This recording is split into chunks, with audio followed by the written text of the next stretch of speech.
Rootkits are an interesting little animal in that they are both malware and not malware. There's actually no real easy way to explain rootkits other than describing what they do. What they do is they hide stuff from users and from processes.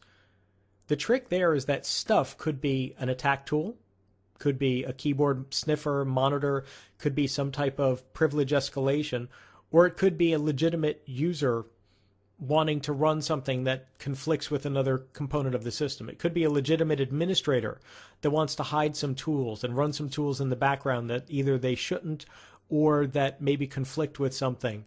So rootkits can actually be a useful type of software, a useful category. In fact, that's where they got their start.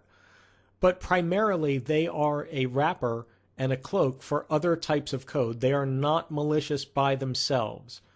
But there are a lot of malware scanners, a lot of processes, a lot of intermediate devices that flag rootkit signatures as malware immediately.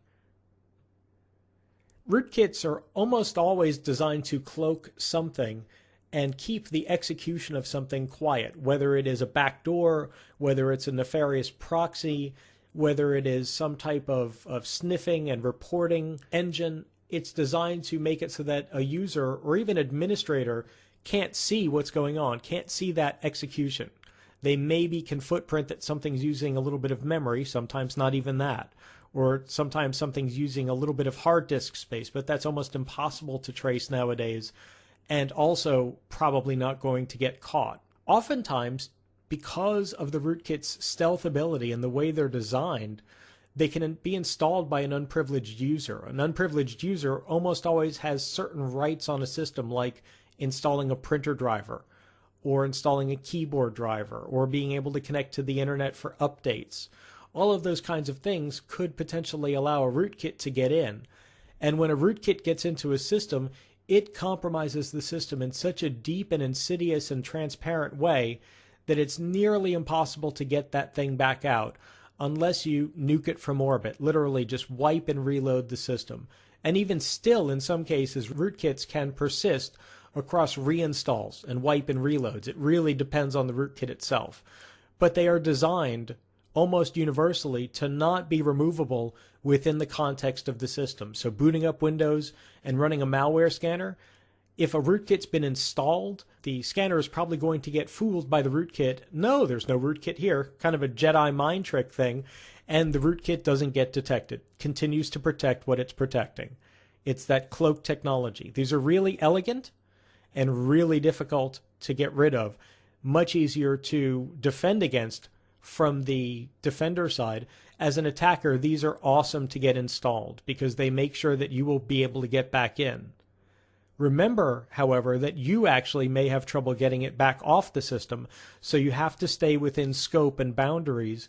If part of your scope is not do anything that cannot be undone simply and easily, you may want to take a close look at which rootkits you're selecting and which you're not.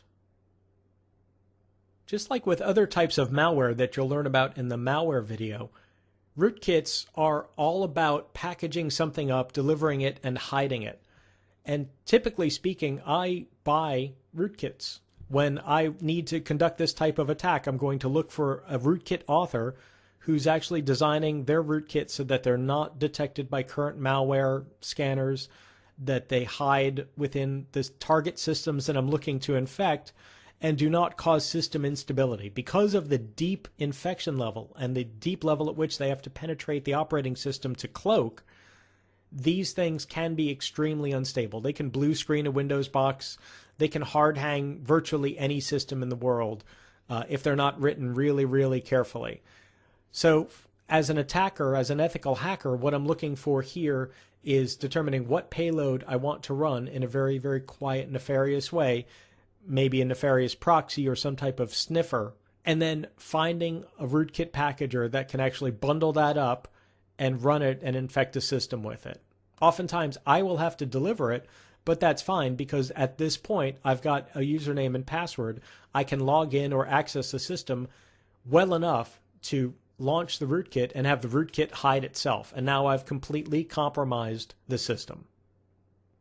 Much like a rootkit, spyware is all about getting the system compromised in a way that I can watch what's going on, whether that's monitoring network activity, monitoring keyboard activity, monitoring screen captures, all that kind of stuff. Spyware has kind of a rough name because it's generally considered something that pops up ads on the internet, ads for buy this prescription illegally, or ads for look at this pornographic site. Those kinds of things are considered spyware because they're pop-ups, or they're trying to get your bank account information, stuff like that.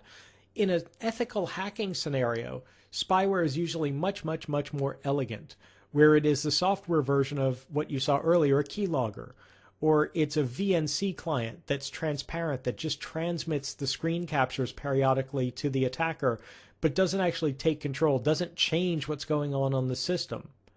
This kind of spyware is far harder to detect because in most cases, spyware is only detected by the user visually, and then it gets removed or remediated. It's kind of rare that spyware, when it doesn't set off flags and alarms that are visible and noticeable, it's kind of rare for that to get detected and removed. Notice the process here for spyware is virtually identical to the rootkit process. You've got to have some level of access in order to stealthily install it on the target machine, so you need to compromise the system in some way. Then you either go buy or develop your own spyware package, distribute it, run it, and then sit back and monitor. Not different at all, really.